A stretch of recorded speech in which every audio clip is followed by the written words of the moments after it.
नमस्कार। आज हम सीधे भारत के लोकतंत्र की जड़ों में उतरने वाले हैं।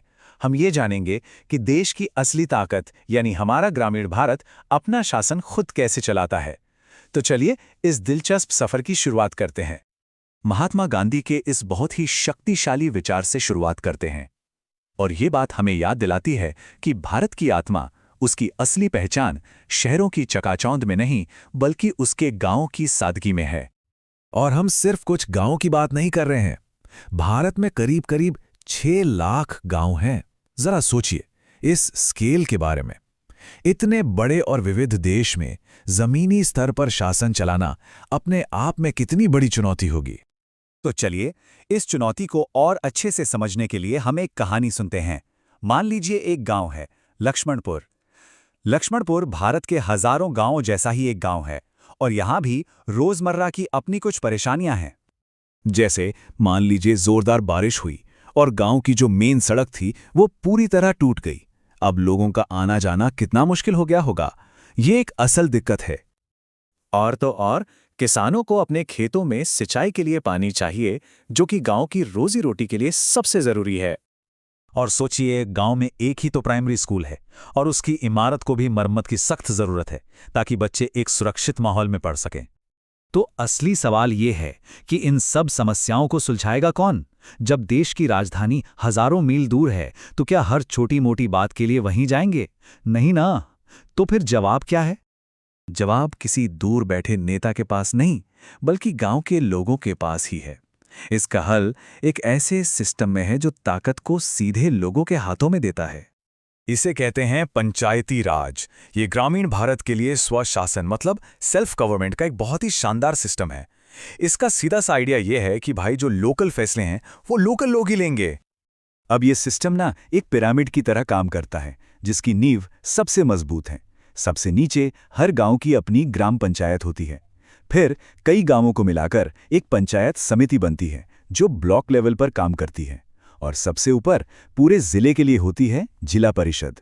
ये ढांचा पक्का करता है कि हर आवाज नीचे से ऊपर तक पहुंचे। और इस पूरे सिस्टम का दिल मतलब उसकी धड़कन है ग्राम सभा। ये एक तरह से गांव की अपनी संसद है जहां गांव के सारे एडल्ट वोटर्स एक साथ बैठते हैं, अपनी दिक्कतों पर बात करते हैं और फिर मिलकर फैसले लेते हैं। यही तो है असली लोकतंत्र। लेकिन देखिए, कोई भी सिस्टम तो कागज पर ही अच्छा लगता है। असली जान तो वो लोग डालते हैं जो उसे चलाते हैं। तो चलिए अब इस सिस्टम के कुछ असली हीरोज से मिलते हैं जिन्होंने अपने काम से गांवों की तस्वीर ही बदल दी। तो मिलिए वंदना बहादुर मैदा से।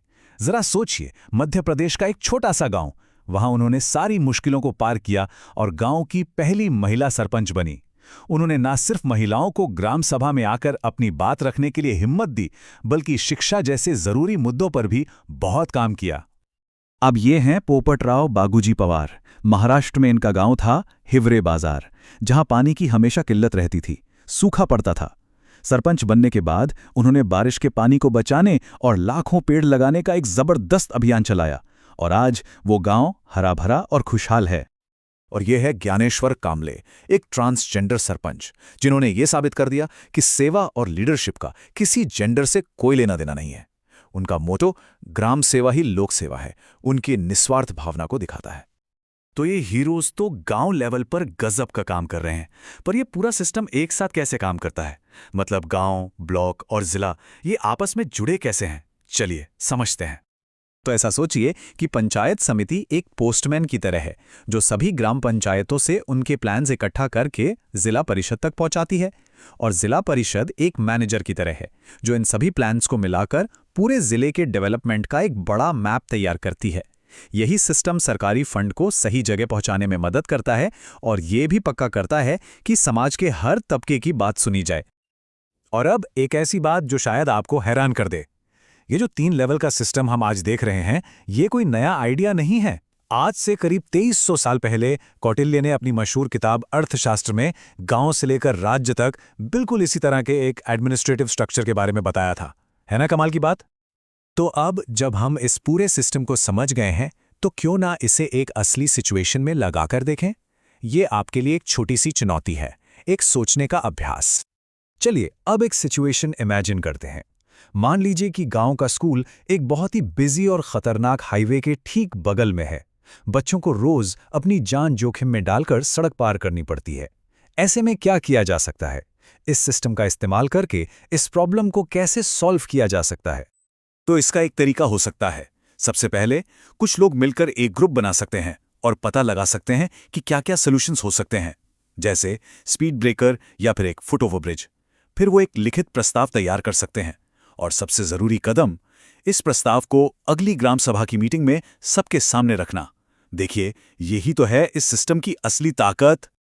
तो ये सारी बातें हमें एक बहुत ही बुनियादी सवाल पर लाकर खड़ा कर देती हैं। अगर डेमोक्रेसी सच में एक बातचीत है, एक संवाद है, तो हम ये कैसे पक्का करें कि सबसे दूर के गांव की सबसे धीमी आवाज भी राजधानी के गलियारों तक पहुंचे और सुनी जाए? ये सवाल सिर्फ गांवों का नहीं, बल्कि हमारे पूरे लोकतंत्र के भविष्य का है। इस पर जरूर सोचिएगा।